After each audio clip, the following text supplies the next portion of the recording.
So, a few years ago, I started writing a guide on my tips and pro tips really for home birthing and lotus birth.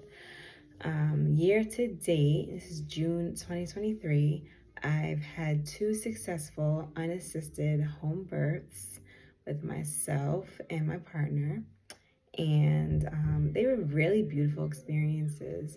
So I know the people who do know my story and my network, they do tend to ask me for advice on if it's not home birthing, it's like unassisted births. One of my friends the other day told me that they are expecting this year, and they're really inspired to do an unassisted home birth, which I think is great because my whole take on it is that birth is not an emergency. It doesn't have to be an emergency. Obviously, there are some cases where it does become an emergency. And, like, obviously, with those cases, you need to use your best judgment if you need to go to a hospital or what have you. But in both of my cases, I was able to birth both of my babies during 41 weeks, like in the 41 weeks of of the pregnancy. So I'm currently like, I already wrote a guide. It's about 17 pages long. I may just put it on my blog site. So um, at first, I was gonna have it be a digital download. You just download it and you have it for yourself. But I may just put it on my blog site, so you can just read it from my blog site. But yeah,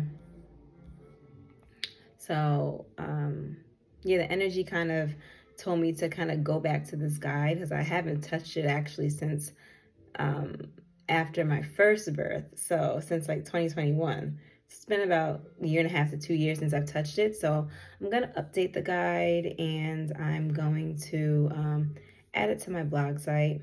But I wanted to do a quick check-in to let you guys know I have not forgotten about coming back with my birth stories. I actually, for the second free birth I did last year, I actually recorded the whole thing. So I may even like put that into a video and actually like share it to the public. But I've recorded the whole process so people could actually, see what a successful home birth unassisted looks like. Because that's kind of how I did my research. Both times I found like all of the home birth videos. I was super excited when I found the unassisted birth video. So I think it's time for me to put my birth video out there as well. So we'll see it. I'm going to start first with the guide. That's my first commitment, is the guide. But I do want to just read something that I wrote within this guide. Just something quick, and then I'm going to wrap this up and go. So, free birth was my choice. Before learning about free birth, my soul shared the message of home birth. There has been a rise in mortality rates during child's birth for Black women and melanated women, especially in hospitals. This was a huge reason for my longing for a home birth. I wanted to bring my baby earthside through my portal in a trauma-free environment, at least as trauma-free as I could make it. Yes, you can create a birth plan outlining all of your requirements, give it to the hospital and still create a trauma-free environment. But my soul told me otherwise, so I followed my calling and my intuition. I began doing research on how to prepare for a home birth. I wanted the birth to be a sacred ceremony between the three of us meaning the parents, myself and my partner, and the little human that came through my portal and came earthside. So I manifest the entire experience. Per my manifestations and affirmations, it truly was like the most sacred ceremony I've ever experienced, and our family will cherish the moments forever. Long story short, free birthing is beautiful. There's so many different types of free birthing stories. There are people who go into the wild and do free births. There are people who go into the ocean, go into the tubs, into the free birth, the water, just go into nature. So I was in my house. I free birthed in my house. So because birthing is like, it's like a marathon, guys. Like once you're done with it, you just want to like tap yourself on the back and like tap out next. Like you want to just sit down, drink some coconut water, maybe some water. I had sea moss gel. I had my coconut water. You know, I was good to go. But so for me, I wanted to be at my house. But who knows? Maybe one day if I have any more children, I'll birth in the wild. Who knows? But free birth was definitely my choice, and I will make that choice every single time. So again, not even again, because I didn't even say this is Shayna Maud, but this is Shayna Maud, guys. And I'm currently updating my guide to home birth and lotus birth, and it will be on my website, my personal blog site, shortly. Okay, so it is a lot, but it's not like I've been through this guide so many times. Like I've actually used this guide and like sent it out to people who've asked me. Like I've taken pieces of it and sent out different pieces to people who were interested in home birth and things like that. But now I'm actually gonna like finalize it and you know, actually put it out there on my website, my personal blog site. So stay tuned for that. Stay tuned for that. You know, subscribe to my channel so you'll get notified. Press the notification button so you'll actually really be notified. And just stay in tune with me. But yeah, that's definitely something that I will be working on to put onto the website, because I talk about so much stuff in here, especially with my lifestyle. You know, I talk about how I my transition to plant-based eating, you know, staying away from dairy, being active throughout the pregnancy, how to prepare your body and your uterus. You know, I talk about the birth team. I talk about the supplies that I use during my home birth, the different stages of labor. I talked about how I was able to have no vaginal tears, like tears or tears. I didn't have to get any stitches. So that's like a really huge plus. And you know, just like the mindset, it's a lot of mindset training that goes into it. It's a lot of changing the agenda of what birthing is and should look like. Like I said, free birth is beautiful. It was my choice, and it's our given right. It's like our God given right, you know, to birth the way that it was intended for us to do so. So I wanted to channel my ancestors and birth the way that we used to birth. I didn't believe I needed to go to a hospital, and I was absolutely right. And I did it twice. So I think that's really cool.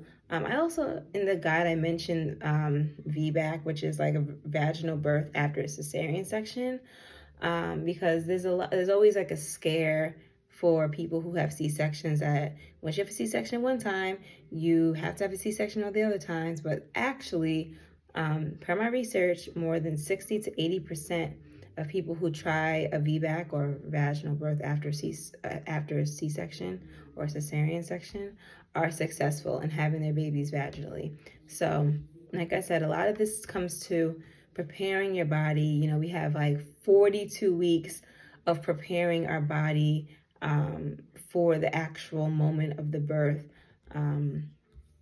So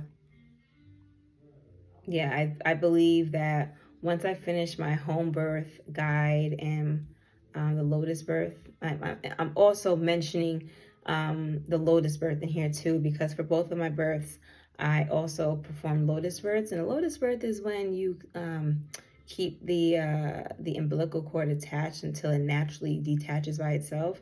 For the two children that came through my portal, that happened on day 3. So their umbilical cord fell off day 3, and that's when they finally actually birthed to the earth, because that whole process is still birth. Like, so, and let me just back up. The umbilical cord is actually attached to the placenta. And what the placenta is like the lifeline for, you know, the fetus inside of the womb. that's like, it's like, just think of like a baby who always needs to sleep with their blanket, or like a teddy bear or a doll. The placenta is like that blanket, teddy bear, doll. Like it's their like, it's like, oh, where's my placenta? Like it's their lifeline. Like that's how they're breathing within their, that's how they're getting their blood supplies, their food. The placenta actually keeps the baby's blood separate from the mother's blood as well. So the placenta is a huge part within the process, of growing a baby within the womb. So a lotus birth is when you keep the placenta attached, so that process detaches naturally. Oftentimes in hospital births, or even like home births that have like a team of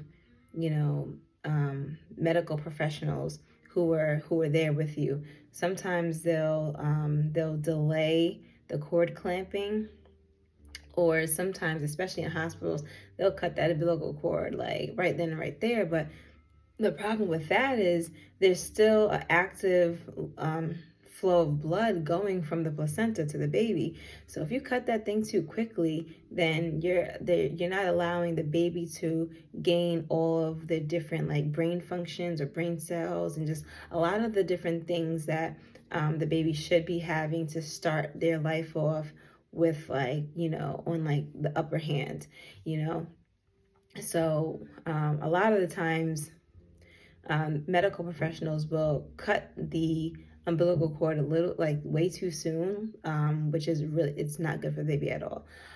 Sometimes they'll do like a delayed cord clamping. They'll delay for like an hour.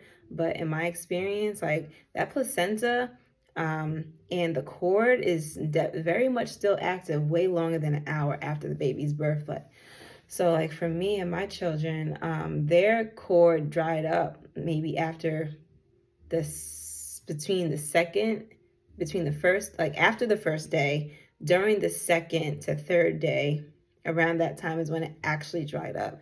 So dried up meaning there's no flow going to and from the baby and the placenta. So even delaying it by an hour is still not acceptable for me. So all of my children have lotus births. And also, I just don't feel the need to give the hospital their placenta. Like, that's a super sacred, like, piece of them. And a lot of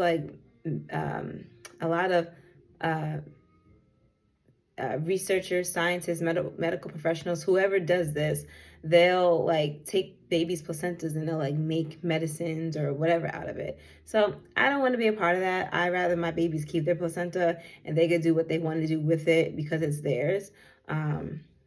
It's theirs.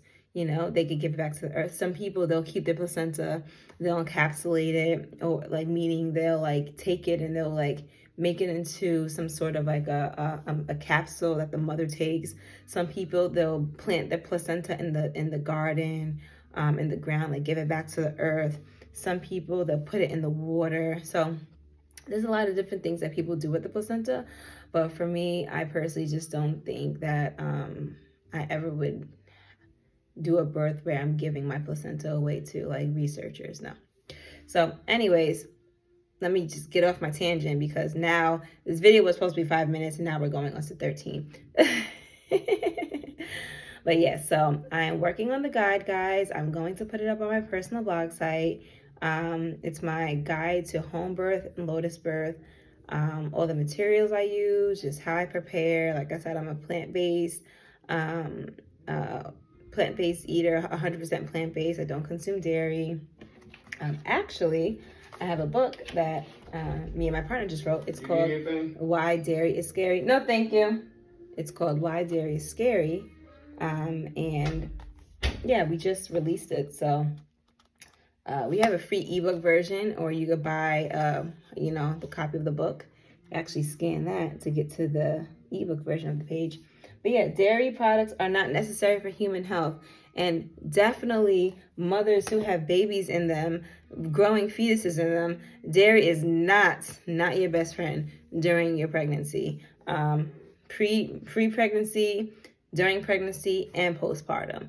And that's a whole nother topic. Postpartum, listen, they don't want to talk about postpartum. Postpartum literally can last for years. Like you could have had your baby 30 years ago and you're still going through some kind of a postpartum something. So yeah, there's a lot that goes into from like the mental aspect that goes into like birthing and things like that.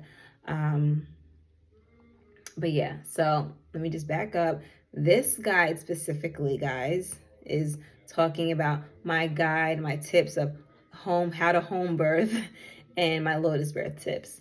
And this is coming from someone who's experienced in unassisted home births, my own. I've also helped other people in their like birth journeys as well. Now I'm not a doula, like I haven't like been at somebody else's birth, but I've been able to still coach people in their like birthing experience and just share my wisdom with them so they could take it and run with it. But all right, guys, so this is Shana Maud. I'm checking in, letting you guys know I have not forgot about any of the birth stuff. I'm working on it. It's coming. I'm putting it out in the energy. It's coming. It will be on my personal blog site very soon. Okay, so I love everybody. Peace and blessings. Thank you for tuning in. Subscribe to my channel, Shana Maud, and press that notifications button so you know when the guide is on the site, because when it's on the site, I'm gonna come back and tell you guys. All right, it's been fun. Talk to you guys. Bye.